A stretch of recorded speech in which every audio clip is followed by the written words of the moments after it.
Be still and know that I am God, supreme among the nations, supreme on the earth. Note: it is written in 1 John 2 verse 16, "For all that is in the world, the desires of the flesh and the desires of the eyes and pride of life, is not from the Father, but is from the world."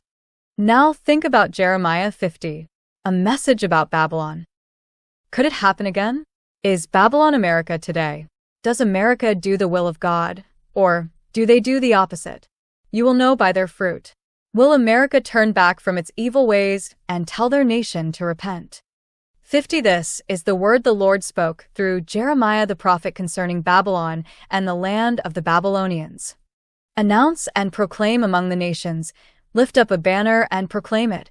Keep nothing back, but say, Babylon will be captured, Bel will be put to shame, Marduk filled with terror. Her images will be put to shame and her idols filled with terror. A nation from the north will attack her and lay waste her land, and no one will live in it. Both people and animals will flee away. In those days, at that time, declares the Lord, the people of Israel and the people of Judah together will go in tears to seek the Lord their God. They will ask the way to Zion and turn their faces toward it. They will come and bind themselves to the Lord in an everlasting covenant that will not be forgotten. My people have been lost sheep. Their shepherds have led them astray and caused them to roam on the mountains. They wandered over mountain and hill and forgot their own resting place. Whoever found them devoured them. Their enemies said, "We are not guilty, for they sinned against the Lord, their verdant pasture, the Lord, the hope of their ancestors." Flee out of Babylon, leave the land of the Babylonians, and be like the goats that lead the flock. For I will stir up and bring against Babylon an alliance of great nations from the land of the north. They will take up their positions against her, and from the north she will be captured. Their arrows will be like skilled warriors who do not return empty-handed. Babylonia will be plundered. All who plunder her will have their fill, declares the Lord. Because you rejoice and are glad, you who pillage my inheritance, because you frolic like a heifer threshing grain and neigh like stallions, your mother will be greatly ashamed. She who gave you birth will be disgraced. She will be the least of the nations, a wilderness, a dry land, a desert. Because of the Lord's anger, she will not be inhabited, but will be completely desolate. All who pass Babylon will be appalled. They will scoff because of all her wounds. Take up your positions around Babylon. All you who draw the bow, shoot at her. Spare no arrows, for she has sinned against the Lord. Shout against her on every side. She surrenders, her towers fall, her walls are torn down. Since this is the vengeance of the Lord, take vengeance on her. Do to her as she has done to others. Cut off from Babylon the sower, and the reaper with his sickle at harvest. Because of the sword of the oppressor, let everyone return to their own people. Let everyone flee to their own land. Israel is a scattered flock that lions have chased away. The first to devour them was the king of Assyria. The last to crush their bones was Nebuchadnezzar, king of Babylon. Therefore this is what the Lord Almighty, the God of Israel, says. I will punish the king of Babylon and his land as I punished the king of Assyria, but I will bring Israel back to their own pasture, and they will graze on Carmel and Bashan. Their appetite will be satisfied on the hills of Ephraim and Gilead. I end those days at that time, declares the Lord. Search will be made for Israel's guilt, but there will be none, and for the sins of Judah, but none will be found. For I will forgive the remnant I spare.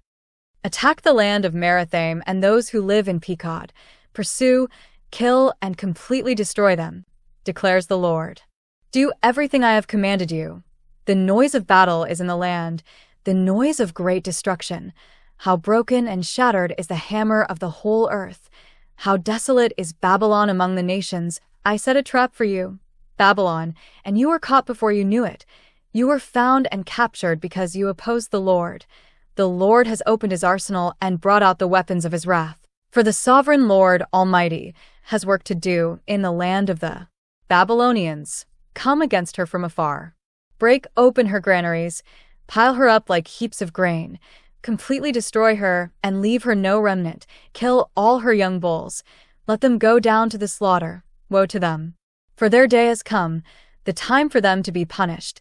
Listen to the fugitives and refugees from Babylon declaring in Zion how the Lord, our God, has taken vengeance for his temple. Summon archers against Babylon. All those who draw the bow, encamp all around her. Let no one escape. Repay her for her deeds. Do to her as she has done, for she has defied the Lord, the Holy One of Israel. Therefore, her young men will fall in the streets. All her soldiers will be silenced in that day, declares the Lord. See, I am against you, you arrogant one, declares the Lord Almighty. For your day has come, the time for you to be punished. The arrogant one will stumble and fall, and no one will help her up. I will kindle a fire in her towns that will consume all who are around her. This is what the Lord Almighty says. The people of Israel are oppressed, and the people of Judah as well. All their captors hold them fast, refusing to let them go. Yet their Redeemer is strong. The Lord Almighty is his name. He will vigorously defend their cause so that he may bring rest to their land, but unrest to those who live in Babylon. A sword against the Babylonians, declares the Lord, against those who live in Babylon and against her officials and wise men, a sword against her false prophets. They will become fools, a sword against her warriors. They will be filled with terror, a sword against her horses and chariots and all the foreigners in her ranks. They will become weaklings, a sword against her treasures. They will be plundered, a drought on her waters. They will dry up, for it is a land of idols, idols that will go mad with terror. So desert creatures and hyenas will live there, and there the owl will dwell. It will never again be inhabited or lived in from generation to generation. I overthrew Sodom and Gomorrah along with their neighboring towns, declares the Lord, so no one will live there, no people will dwell in it. Look, an army is coming from the north. A great nation and many kings are being stirred up from the ends of the earth. They are armed with bows and spears. They are cruel and without mercy. They sound like the roaring sea as they ride on their horses.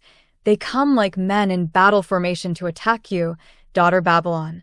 The king of Babylon has heard reports about them, and his hands hang limp.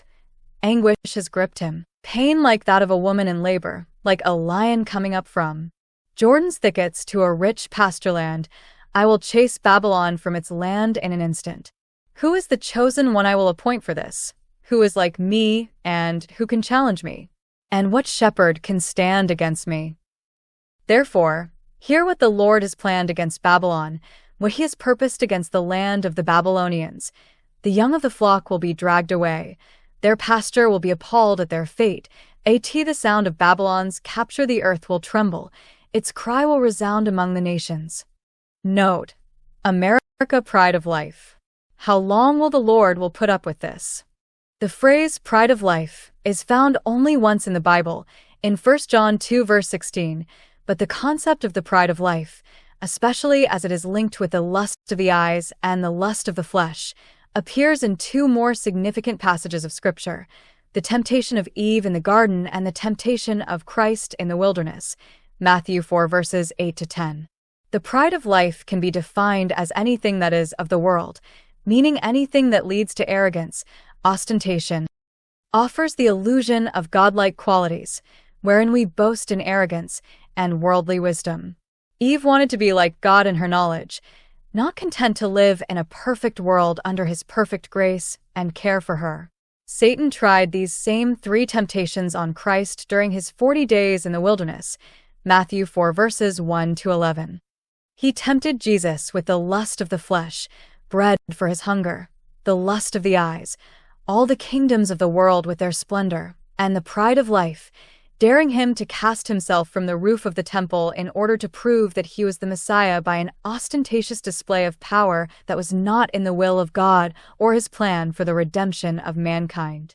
But Jesus, though he was tempted in every way, just as we are, Hebrews 4 verse 15, resisted the devil and used the word of God to ensure victory over him.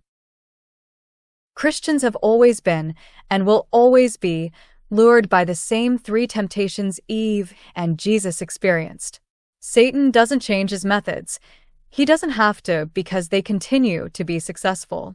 He tempts us with the lust of the flesh, sexual gratification, gluttony, excessive alcohol consumption, and drugs, both legal and illegal, as well as the deeds of the flesh about which Paul warned the Galatians: sexual immorality, impurity, sensuality, idolatry, sorcery, enmity, strife, jealousy, fits of anger, rivalries, dissensions, divisions, envy, drunkenness, orgies, and things like these.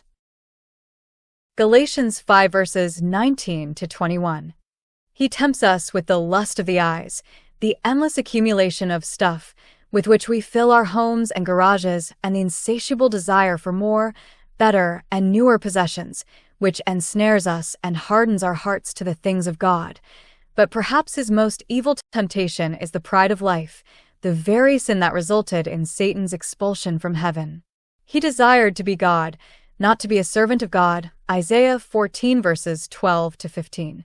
The arrogant boasting which constitutes the pride of life motivates the other two lusts as it seeks to elevate itself above all others and fulfill all personal desires. It is the root cause of strife in families, churches, and nations. It exalts the self in direct contradiction to Jesus' statement that those who would follow him must take up their cross, an instrument of death, and deny themselves. The pride of life stands in our way if we truly seek to be servants of God. It is the arrogance that separates us from others and limits our effectiveness in the kingdom. The pride of life comes not from the Father, but from the world. And as such, it is passing away with the world. 8. But those who resist and overcome the temptation of the pride of life do the will of God, and the man who does the will of God lives forever. 1 John 2 verse 17.